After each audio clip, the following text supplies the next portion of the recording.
Hari ini Tuhan, atas hari ini Tuhan, kami masih boleh beribadah Tuhan tempat ini Tuhan. Tiba saatnya Tuhan, kami akan menyanyikan, kami akan menaikkan segala puji syukur hanya bagimu Tuhan. Terima kasih Tuhan, terima kasih Yesus.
Kami mau nyanyikan Hosana.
Tuhan, terima kasih.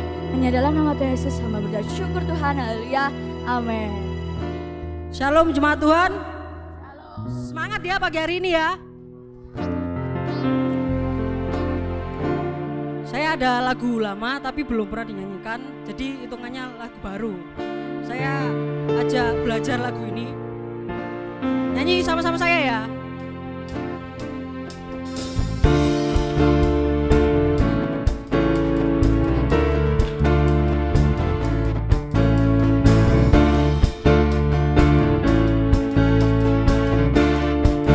Katakan, engkau hebat, engkau hebat, engkau dahsyat, terbukti bagiku. Kekuatanmu, perkasamu, tiada yang melebihi. Tiada ku takut lagi berjalan bersamamu. Tiada yang dapat mengalahkan kita. Takkan ku ragu, takkan ku ragu, serahkan hidupku kepadamu. Oh Yesusku, Kau Raja dalam hidupku. Seluruh hidupku hanyalah milikmu, kekasihku. Oh Yesusku, Kau Raja dalam hidupku. Kita percaya Tuhan adalah Raja dalam hidup kita, dan semua harapan kita pasti ada di tangan Tuhan. Amin. Katakan sama-sama saya.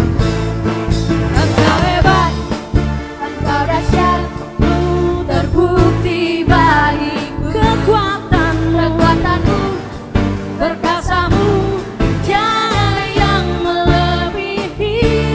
tiada ku takut lagi berjalan bersamamu. Tiada yang dapat mengalahkan. Sekali lagi, katakan kita engkau hebat.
ready? Amin.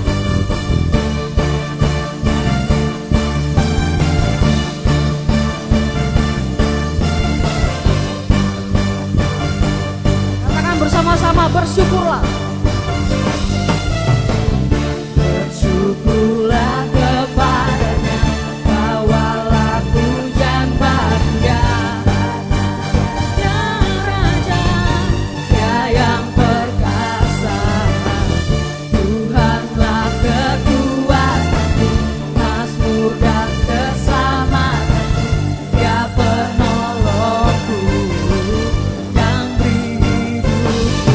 Kau yang berjaya, seluruh semesta sujud menyembah.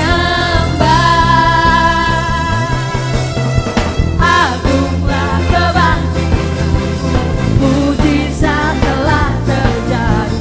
Junjung kasih anugerahmu, kekal teguh dan mulia. Masuklah perbuatanmu, Kau penyelamat hidupku. Kasih-Mu tiada tara, berkata Kau Tuhan Rajaku.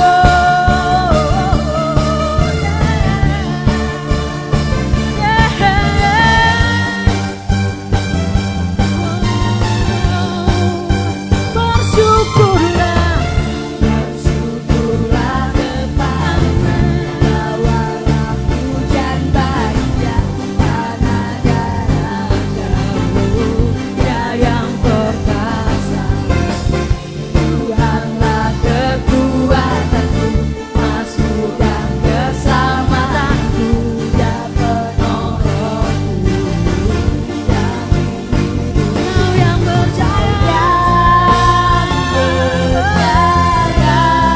seluruh semesta sujud menyembah. Agunglah kebangkitanmu, mujizat telah terjadi. Junjung kasih anugerahmu, kekal teguh dan mulia. Masuklah perbuatanmu, Kau penyelamat hidupku. Kasih-Mu tiada tara, berkata Kau Tuhan Rajaku.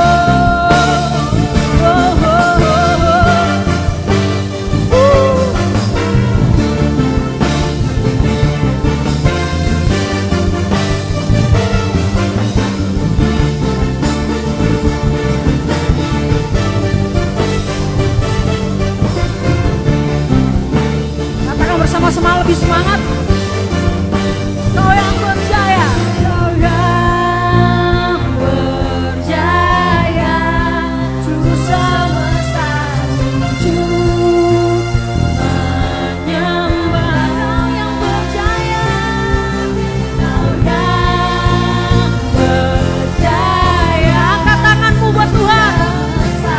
Sujud menyembah. Sekali lagi. Kau yang berjaya, seluruh semesta sujud menyembah. Agunglah kebangkitanmu, mujizat telah terjadi. Junjung kasih anugerahmu, kekal teguh dan mulia. Masuklah perbuatanmu, Kau penyelamat hidupku. Kasih-Mu tiada tara, berkata Kau Tuhan Rajaku.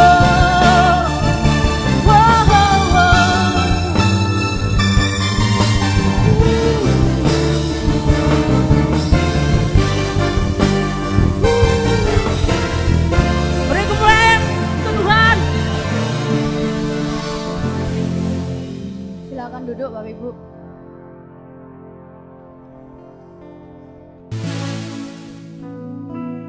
Kami ucap syukur Tuhan atas kasih-Mu, atas karya-Mu yang nyata dalam hidup kami Tuhan. Terlebih lagi Tuhan atas harapan Tuhan, kami punya harapan yang lebih lagi Tuhan atas diri-Mu Tuhan. Terima kasih Tuhan, terima kasih. Dimana kami akan menyanyikan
Kami percaya Tuhan, di dalam-Mu kami aman.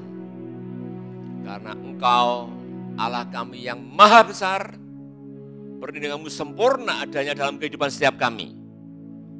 Buat Tuhan setiap kami memiliki pengharapan kepada-Mu, karena pengharapan kepada-Mu Tuhan tidak pernah mengecewakan. Berharap kepada manusia seringkali mengecewakan, namun berharap kepada-Mu Tuhan sungguh luar biasa. Karena Engkau Allah kami yang rela mati atas dosa-dosa umat manusia di dunia ini. Pagi hari ini Tuhan, hamba berdoa di dalam nama Tuhan Yesus Kristus. Untuk setiap jemaat-Mu yang hadir di tempat ini, Kau jamah dan Kau berkati kami semua. Buat Tuhan setiap kami hanya konsentrasi kepada akan firman-Mu Tuhan Yesus. Bukan konsentrasi kepada orang di sekitar kami, bahkan gadget yang kami bawa, handphone yang kami bawa, namun konsentrasi kami hanya kepada firman-Mu Tuhan. Dan urapi hamba-Mu dengan pengurapan dari Allah yang maha tinggi. Berdoa juga untuk seluruh jemaat-Mu dimanapun mereka berada di rumah mereka masing-masing. Kau juga menjamah dan Kau melembutkan hati mereka, agar konsentrasi mereka di dalam mendengarkan firman-Mu sungguh-sungguh penuh adanya.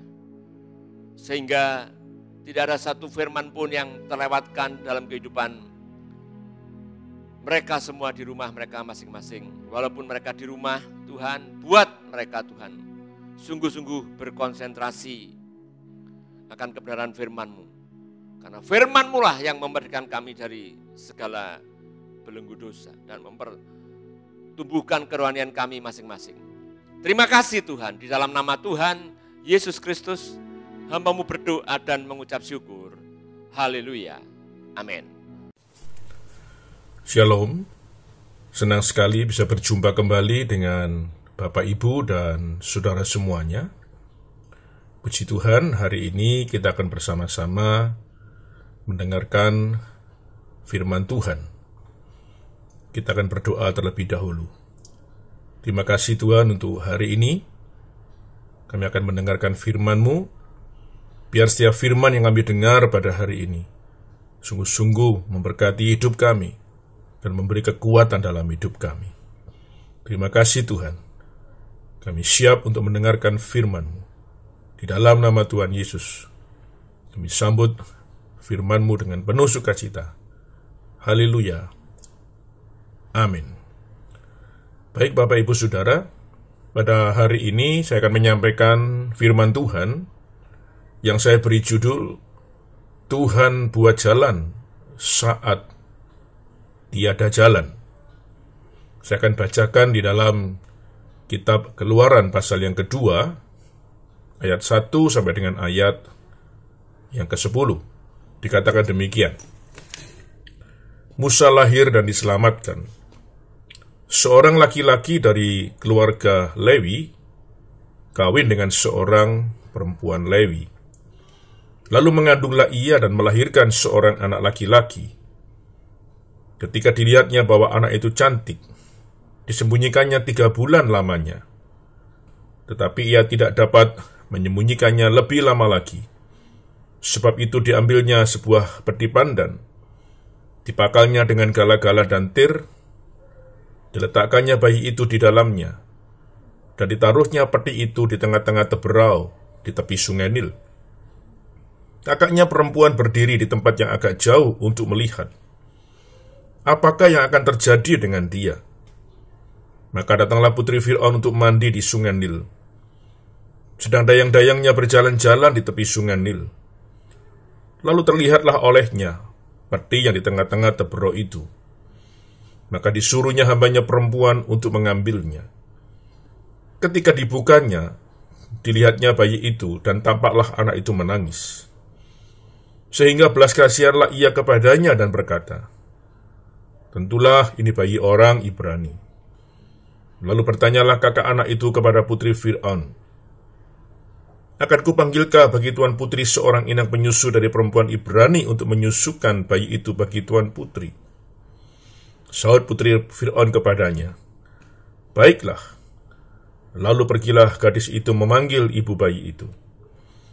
Maka berkatalah putri Fir'aun kepada ibu itu, bawalah bayi ini dan susukanlah dia bagiku, maka aku akan memberi upah kepadamu. Kemudian perempuan itu mengambil bayi itu dan menyusuinya. Ketika anak itu telah besar, dibawanyalah kepada putri Fir'aun, yang mengangkatnya menjadi anaknya, dan menamainya Musa, sebab katanya, karena aku telah menariknya dari air. Saudara-saudara, kita akan bersama-sama membahas secara eksposisi dari ayat yang pertama sampai dengan ayat yang ke-10. Dan di dalam perikop ini kita akan belajar menjadi 4 bagian. Di bagian yang pertama, perubahan adalah bagian dari kehidupan. Ayat yang pertama dikatakan demikian. Seorang laki-laki dari keluarga Lewi kawin dengan seorang perempuan Lewi.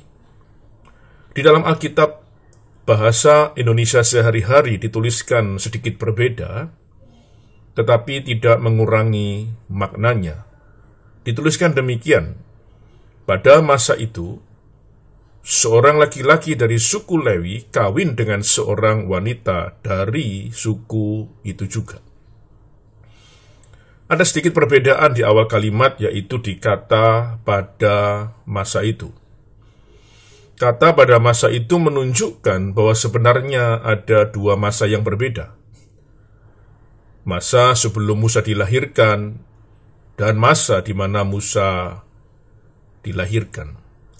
Saudara-saudara, ketika Musa sebelum dilahirkan, negeri itu dipimpin oleh seorang perdana menteri yang bernama Yusuf. Keadaan negeri itu aman, nyaman, dan penuh dengan kesejahteraan. Tetapi ketika Perdana Menteri Yusuf meninggal, maka pemerintah negeri itu digantikan oleh seorang raja baru. Dan raja itu bernama Raja Fir'aun dengan gelar Raja Fir'aun Ramses. Keadaan menjadi berubah. Yang dulunya aman, nyaman, dan penuh dengan kesejahteraan, sekarang penuh dengan kekerasan. Penuh dengan ancaman, bahkan sama sekali tidak ada keamanan dan kenyamanan di negeri itu. Saudara-saudara, keadaan itu bisa sewaktu-waktu berubah. Kita senang atau tidak senang, kita siap atau tidak siap, bahkan kita setuju atau tidak setuju. Yang namanya kehidupan ini seringkali bisa mengalami perubahan. Seperti hari-hari ini, kita mengalami perubahan yang tidak pernah kita pikirkan. Perubahan yang nggak pernah kita sangka. Serangan COVID-19 membuat segalanya berubah. Kebiasaan hidup harus berubah. Pekerjaan dan ekonomi kita juga bisa mengalami perubahan, bahkan keuangan kita juga mengalami mungkin keadaan yang berat. Itulah kehidupan. Segala sesuatu bisa mengalami perubahan. Kalau dulu kita sehat, tiba-tiba kita bisa mengalami sakit penyakit. Kalau dulu kita bisa untung, tiba-tiba kita bisa mengalami kerugian. Kalau hari ini ada di antara saudara berkata, tapi saya puji Tuhan Pak, hari-hari ini sangat menggairahkan bagi saya, karena saya mengalami kemenangan, saya diberkati, sakit saya disembuhkan, berarti kita perlu bersyukur dan berterima kasih kepada Tuhan. Tapi jikalau pada hari ini ada di antara Bapak Ibu yang mengatakan hidup saya berat Pak, penuh dengan penderitaan, penuh dengan tantangan dan kesulitan, bahkan ada yang mengalami sakit penyakit, dan mungkin ada yang mengalami masalah rumah tangga, mengalami masalah dalam pekerjaan dan usaha. Saya percaya, di dalam keadaan apapun, seberat apapun keadaan kita, percayalah Tuhan ada bersama-sama dengan kita. Seburuk apapun keadaan saudara, di titik paling rendah sekalipun, percaya bahwa Tuhan masih tetap intervensi kehidupan kita semua. Itu sebabnya tetap andalkan Tuhan. Dialah sumber perlindungan, dialah sumber pemeliharaan dalam kehidupan kita. Tidak ada yang lain. Berbicara soal perubahan, semua orang mengalami. Bukan hanya kita. Itu sebabnya kita perlu Tuhan dalam kehidupan ini, karena dialah sumber segala-galanya dalam hidup kita. Di bagian yang kedua, kita belajar bahwa masalah dan kesulitan bisa datang sewaktu-waktu dalam kehidupan. Ayat yang kedua berkata demikian, lalu mengandunglah ia dan melahirkan seorang anak laki-laki. Ketika dilihatnya bahwa anak itu cantik, terjemahan yang tepat adalah elok, dituliskan dalam Ibrani pasal yang ke-11 ayat 23. Saya ulang, bahwa anak itu elok, disembunyikannya 3 bulan lamanya. Saudara-saudara, saya percaya kelahiran seorang anak sangat diharapkan oleh sebuah keluarga. Kelahiran seorang anak akan menambah kebahagiaan sukacita dalam kehidupan sebuah keluarga. Sama ketika Musa dilahirkan, seharusnya membuat keluarga Amram dan Yokebed mengalami kebahagiaan dan sukacita. Tetapi ternyata di balik kebahagiaan dan sukacita mereka juga mengalami yang namanya ketakutan. Tiba-tiba Raja Fir'aun, dituliskan dalam Keluaran pasal 1 ayat 22, dikatakan demikian, lalu Fir'aun memberi perintah kepada seluruh rakyatnya, lemparkanlah segala anak laki-laki yang lahir bagi orang Ibrani ke dalam sungai Nil, tetapi segala anak perempuan biarkanlah hidup. Tiba-tiba ketika Musa dilahirkan, masalah dan kesulitan itu datang dalam kehidupan keluarga ini. Raja Fir'aun memberi perintah, kalau ditemukan seorang bayi laki-laki dari suku Ibrani harus diambil paksa dan kemudian dibunuh dengan cara ditenggelamkan di dalam sungai Nil. Seperti kitab Pengkhotbah pasal yang ketiga mengatakan dengan jelas, bahwa dalam hidup ini segala sesuatu ada waktunya. Ada waktu menangis, ada waktu tertawa. Ada panas, ada hujan, dan seterusnya. Itulah kehidupan. Kadang-kadang kita mengalami masa-masa di mana kita bisa bersuka cita. Tapi tidak jarang kemudian kita bisa mengalami hal yang membuat kita berduka cita. Namanya masalah dan kesulitan itu sewaktu-waktu bisa datang dalam kehidupan. Bahkan kita tidak meminta pun dia bisa muncul dalam kehidupan kita. Hidup ini seperti sebuah koin. Kalau kita lempar ke atas, dia jatuh ke bawah, kita bisa menemukan nilai dari mata uang tersebut. Kita coba lempar kembali dan dia jatuh ke bawah, kita bisa menemukan gambar dari mata uang tersebut. Itulah kehidupan. Selalu ada dua sisi.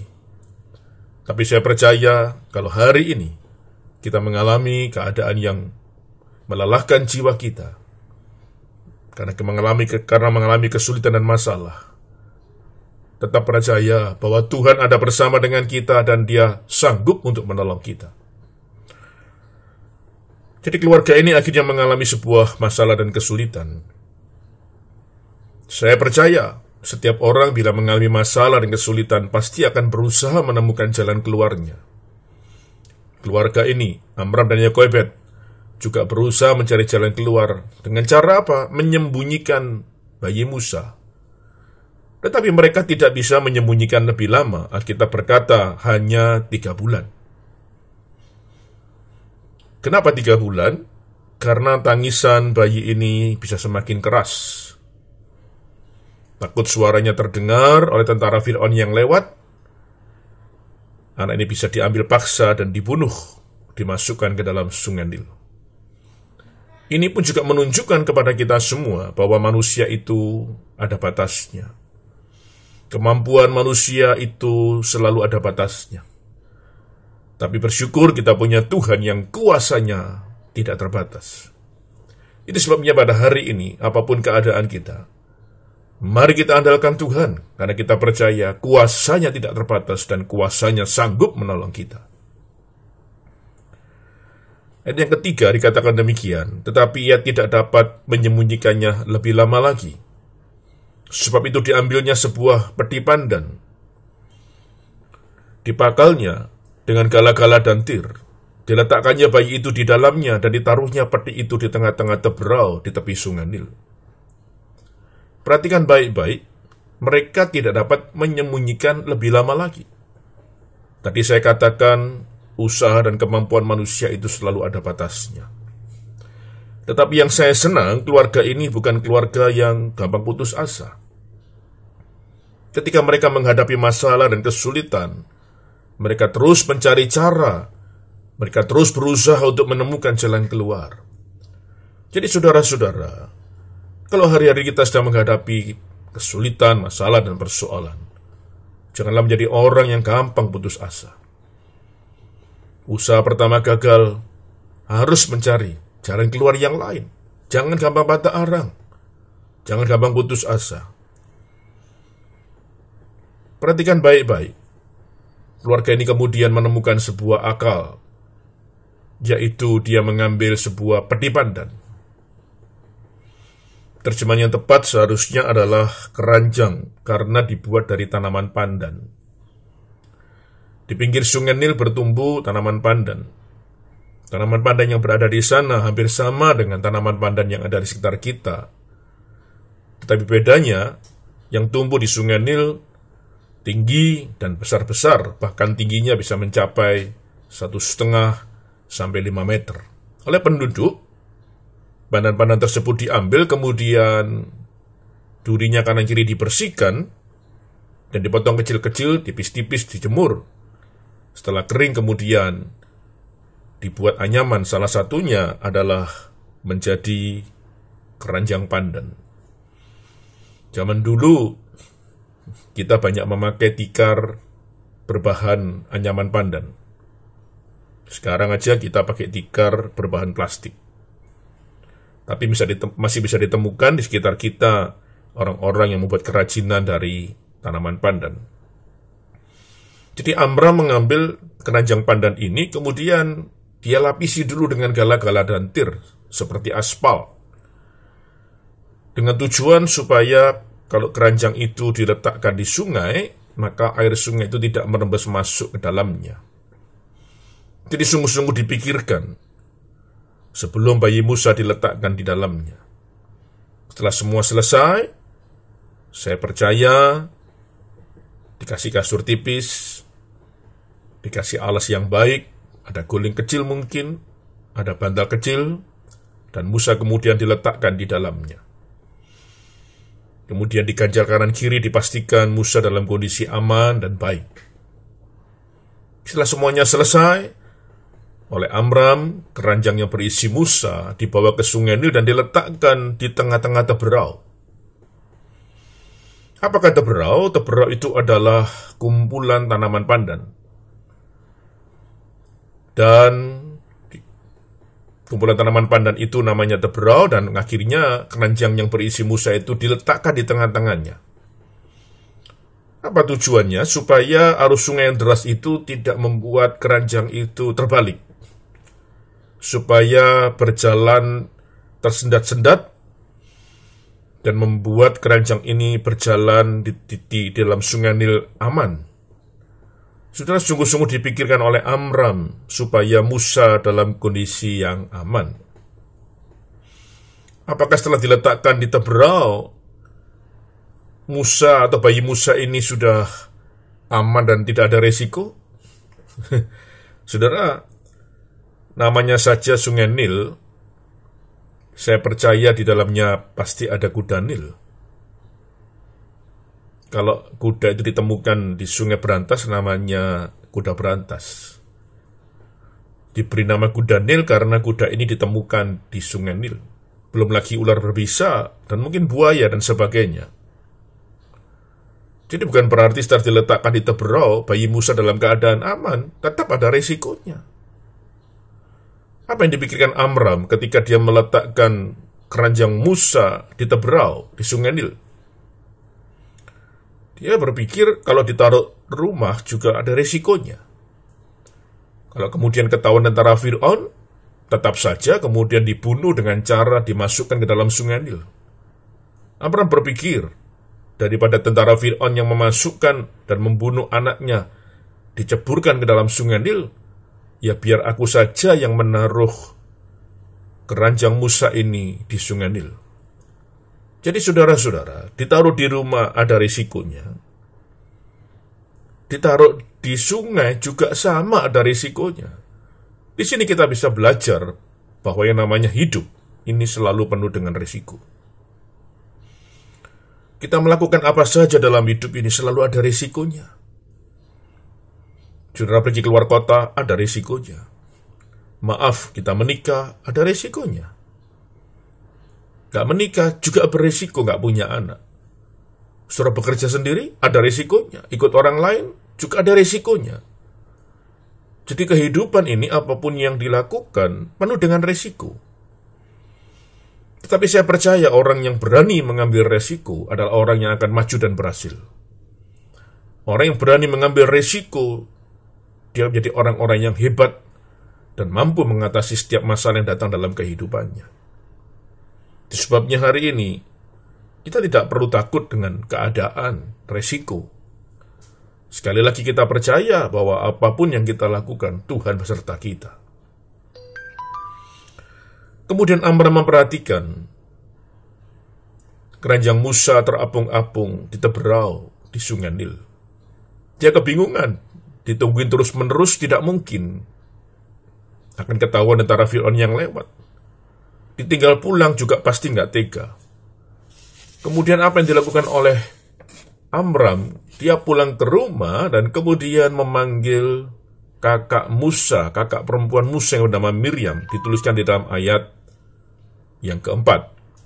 Kakaknya perempuan berdiri di tempat yang agak jauh untuk melihat apakah yang akan terjadi dengan dia. Saudara-saudara, ketika Miriam datang ke tempat itu, sama, Miriam juga tidak bisa berbuat apa-apa. Yang bisa dia lakukan hanya memandang dari jauh, dan saya percaya Miriam tidak hanya memandang dari jauh, tetapi dia pasti menangis karena dia tidak tahu nasib adiknya akan terjadi bagaimana.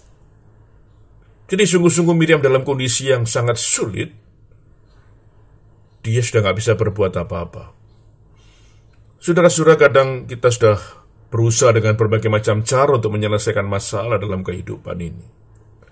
Saya tahu segala cara sudah kita lakukan, tetapi tidak jarang keadaan kita seperti Miriam, yang pada akhirnya kita hanya bisa melihat masalah kita dan kita menangis, dan kita berpikir harus bagaimana lagi.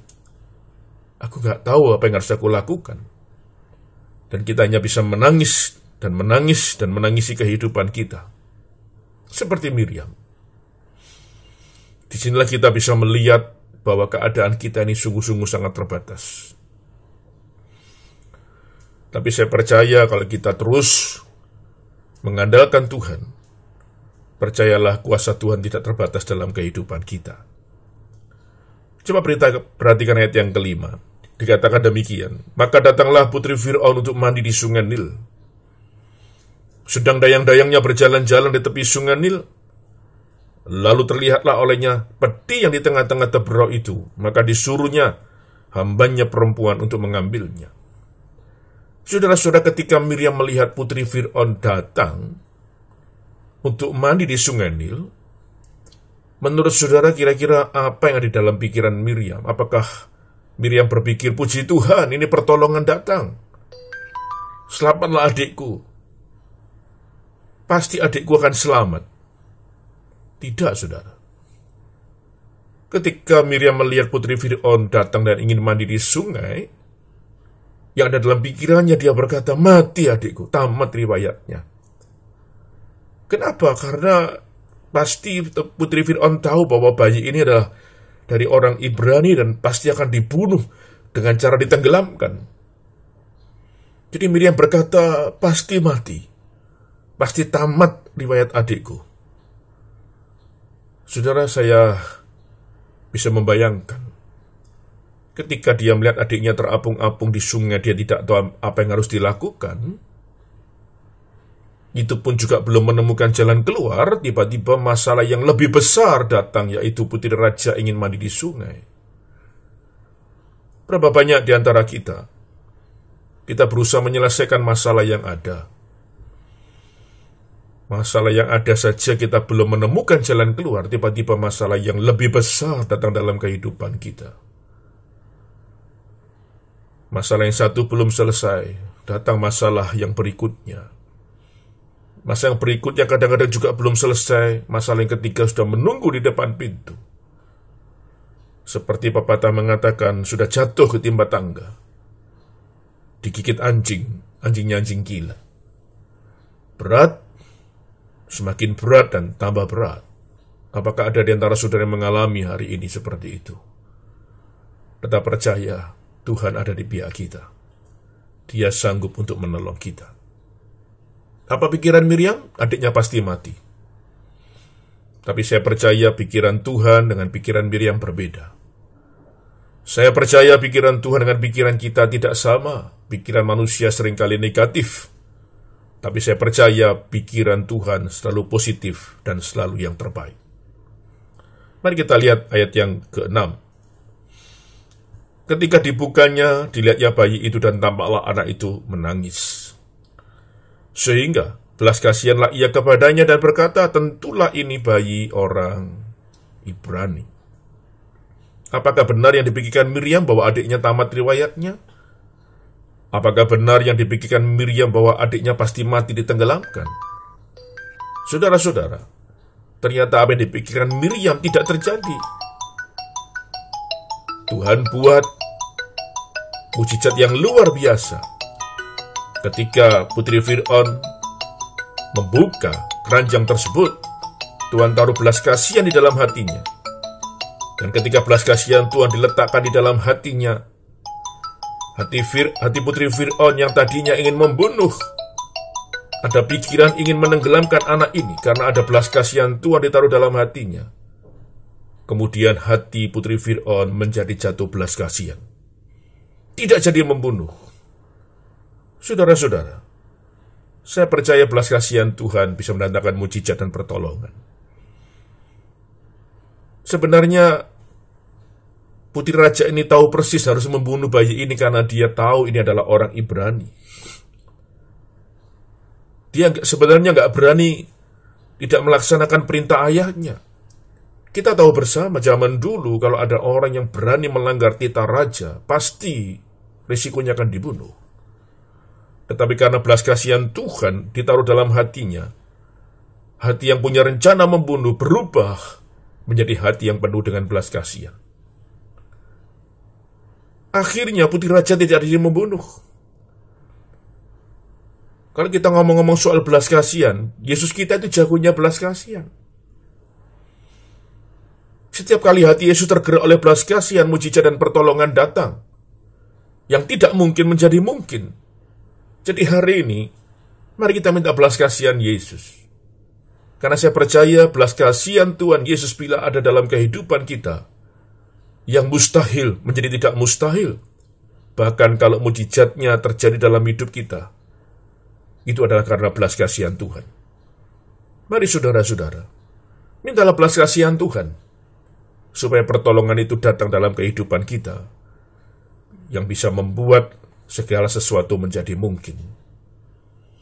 Akhirnya kita bisa lihat bersama, putri Fir'aun tidak jadi membunuh, karena ada belas kasihan di dalam hatinya. Mari kita lanjutkan di dalam ayat yang ke-7.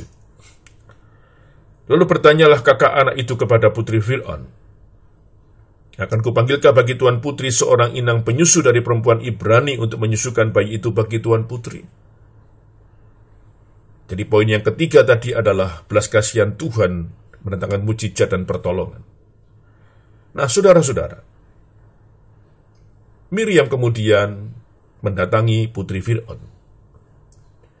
Dengan berani, dia mendatangi putri Fir'aun dan bertanya, bolehkah aku panggilkan inang penyusu untuk menyusukan bayi ini bagi tuan putri? Miriam tidak tahu posisinya. Apakah Musa ini jadi dibunuh atau ditenggelamkan? Tapi dia dengan berani mendatangi putri raja, mendatangi putri Fir'aun untuk menawarkan seorang inang penyusu. Saudara-saudara, di sini kita bisa belajar bahwa seringkali mujizat itu terjadi dalam kehidupan kita. Harus ada kerjasama antara kita dengan Allah. Mari kita lakukan bagian kita. Kalau kita sudah melakukan bagian kita, maka saya percaya Allah akan melakukan bagiannya untuk kita. Itu sebabnya kita harus tetap berusaha, seperti orang mencari pekerjaan. Berdoa harus, tapi jangan lupa kita juga perlu melamar, itu bagian kita. Kita harus berusaha cari lowongan pekerjaan, itu bagian kita. Dan kalau kita sudah melakukan bagian kita, maka saya percaya Allah akan melakukan bagiannya dan mujizat itu akan terjadi. Jadi kalau kita lihat cerita ini, mujizat itu terus berlangsung sampai kepada kesempurnaan. Itu sebabnya percayalah, kalau kita sudah mengalami masa-masa yang sulit, mujizat akan terjadi dalam hidup kita, dan mujizat itu akan berlangsung sampai kepada kesempurnaan. Mari kita perhatikan ayat yang ke-8. Saud putri Fir'aun kepadanya, "Baiklah." Lalu pergilah gadis itu memanggil ibu bayi itu. Di bagian yang ke-8 ini ternyata putri Fir'aun menyetujui. Nah, saudara lihat, terjadi mujizat lagi. Dan berkata, "Boleh." Dan saat putri Fir'aun berkata, "Boleh," saya percaya Miriam menangis. Dan izinkan saya memberi judul ayat yang ke-8 ini, Miriam menangis dan tangisan itu adalah tangisan kemenangan. Di ayat yang ke-4, itu adalah tangisan penderitaan. Tangisan kesedihan karena dia belum tahu nasib adiknya yang terapung-apung di air. Tapi di ayat yang ke-8 ini adalah tangisan kemenangan. Karena putri raja mengizinkan Miriam memanggil inang penyusu. Saudara-saudara, seorang atlet bila dia kalah bermain, dia pasti menangis karena sedih. Tapi jangan lupa ketika dia menang, dia juga menangis. Karena dia mengalami kemenangan. Mengalami sukacita yang luar biasa. Hari ini saya ingin berdoa bagi saudara. Kalau engkau sedang mengalami tangisan-tangisan kesedihan, tangisan-tangisan kesusahan, percayalah suatu hari, suatu saat Tuhan akan membuat engkau menangis kembali. Tapi itu adalah tangisan kemenangan. Karena Tuhan sudah memberikan jawaban dan mujizat yang luar biasa dalam hidup kita. Akhirnya ayat yang ke-9. Jadi, Miriam pulang ke rumah dan memanggil ibunya sendiri, saudara. Dan inilah ayat yang ke-9. Maka berkatalah putri Fir'aun kepada ibu itu. Jadi akhirnya ketemu dengan Yokebed. Siapa Yokebed? Ibu Miriam dan ibu dari Musa. Mereka bertemu dan berkata, "Bawalah bayi ini dan susukanlah dia bagiku." Kita berhenti dulu, kita bisa melihat dalam ayat ke-9. Bayi Musa yang kita sangka akan mati, tenggelam di sungai Nil, tamat riwayatnya. Sekarang dia pulang ke rumah. Ada dalam dekapan kasih sayang ibunya, dalam pelayan kasih sayang ibunya. Bahkan terus berdoakan, diprotek dengan kuasa ilahi.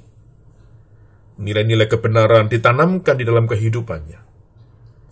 Saudara-saudara, siapa yang menyangka bayi yang ada terapung-apung di sungai Nil sekarang pulang ke rumah.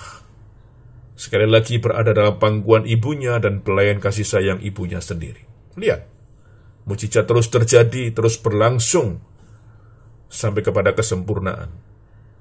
Dan dikatakan demikian, maka berkatalah putri Fir'aun kepada ibu itu, "Bawalah bayi ini dan susukanlah dia bagiku." Dilanjutkan, "Maka aku akan memberi upah kepadamu." Kemudian perempuan itu mengambil bayi itu dan menyusuinya. Saudara-saudara, Musa pulang ke rumah, mendapat dekapan kasih sayang, disusui oleh ibunya sendiri, dan sekarang putri Fir'aun berkata, "Aku akan memberi upah kepadamu." Saya boleh kasih judul ya ayat 9 ini, opotumon. Apa artinya? Apakah pernah terjadi? Tidak pernah terjadi. Seorang ibu kandung menyusui bayinya sendiri diberi upah. Seorang ibu kandung menyusui bayinya sendiri digaji. Siapa yang menggaji? Putri raja, istana. Saya percaya, saudara, gajinya pasti lebih besar daripada UMK atau UMR. Saya percaya bahwa upah yang diberikan akan mencukupkan segala kebutuhan Musa. Luar biasa Tuhan kita. Ya, sudah pulang ke rumah, dapat belayan kasih sayang yang sesungguhnya, disusun oleh ibu kandungnya sendiri, dan sekarang segala kebutuhan terjamin. Karena putri raja ini memberi upah kepada Yokebed. Luar biasa, digaji oleh istana. Saudara-saudara bisa melihat keajaiban demi keajaiban dari cerita ini. Saudara bisa menyaksikan mujizat demi mujizat terjadi dalam kisah ini. Maka saya percaya, mujizat yang sama juga bisa kita alami di dalam kehidupan kita. Coba lihat ayat ke-10 yang terakhir, pertolongan Tuhan sangat sempurna. Jadi yang pertama yang bisa kita pelajari tadi, perubahan adalah bagian dari sebuah kehidupan. Bagian yang kedua, masalah dan kesulitan bisa datang sewaktu-waktu. Bagian yang ketiga, belas kasihan Tuhan mendatangkan mujizat dan pertolongan. Dan bagian yang keempat, pertolongan Tuhan sangat sempurna. Ayat yang ke-10. Ketika anak itu telah besar, dibawanyalah kepada putri Fir'aun yang mengangkatnya menjadi anaknya.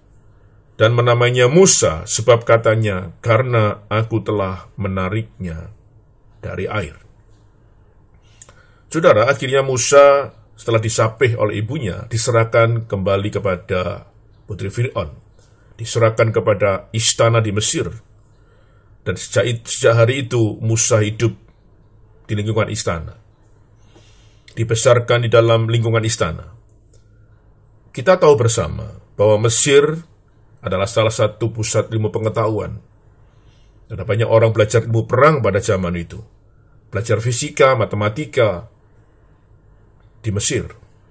Dan Musa hari-hari itu belajar dengan luar biasa.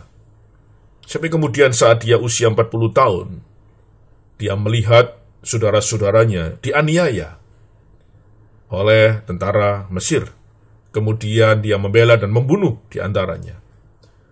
Dan kemudian dia melarikan diri, dan kita bisa melihat pada suatu hari Musa dipakai oleh Tuhan untuk membebaskan bangsa Israel dari tanah perbudakan Mesir. Luar biasa. Bayi yang kita sangka mati, tamat riwayatnya, ditenggelamkan di Sungai Nil, akhirnya dipersiapkan Tuhan ternyata untuk membebaskan bangsa Israel dari tanah perbudakan Mesir. Tapi Pak, masalah dan pergumulan yang saya hadapi berbeda dengan keluarga Musa. Saya tahu, saudara. Masalah dan pergumulan yang kita hadapi berbeda dengan keluarga Musa. Tapi Tuhan yang disembah oleh keluarga Musa sama dengan Tuhan yang kita sembah pada hari ini. Dan Tuhan yang bisa menolong keluarga Musa, saya percaya Tuhan yang sama juga pasti bisa menolong kita. Jadi apapun keadaan saudara hari ini, bagaimanapun persoalan kita, bagaimanapun kesulitan yang kita hadapi, percayalah tidak ada yang sukar bagi Dia untuk menolong kita.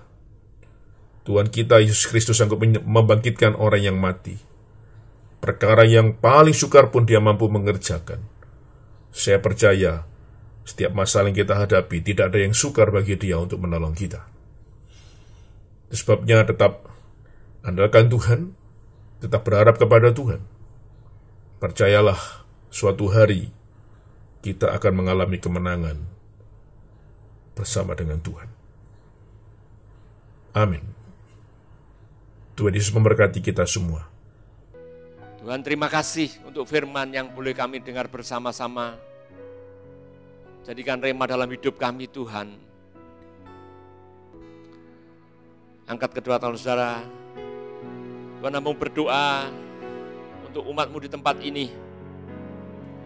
Dan bagi mereka yang di rumah mereka masing-masing, biar damai sejahtera sukacita dari Tuhan menyertai setiap kita. Berkat dari anak, dari Bapa, Anak, dan Allah Roh Kudus menyertai setiap kita. Mulai hari ini sampai kedatangan Tuhan Yesus Kristus yang kedua kalinya. Dan Kau memberkati seluruh jemaat-Mu Tuhan. Dan Kau juga memberkati kesehatan kami semuanya. Kau menjagai setiap kami, kesehatan kami semuanya. Bungkus kami semua dengan kuasa darah-Mu Tuhan Yesus. Dan jauhkan kami dari serangan virus corona. Hindarkan kami dari serangan virus corona. Dan luputkan kami dari serangan virus corona. Jauhkan dari kami dari segala pencobaan Tuhan. Sehingga damai sejahtera menyertai setiap kita. Di dalam nama Tuhan Yesus Kristus, hamba-Mu berdoa dan mengucap syukur. Haleluya. Amin.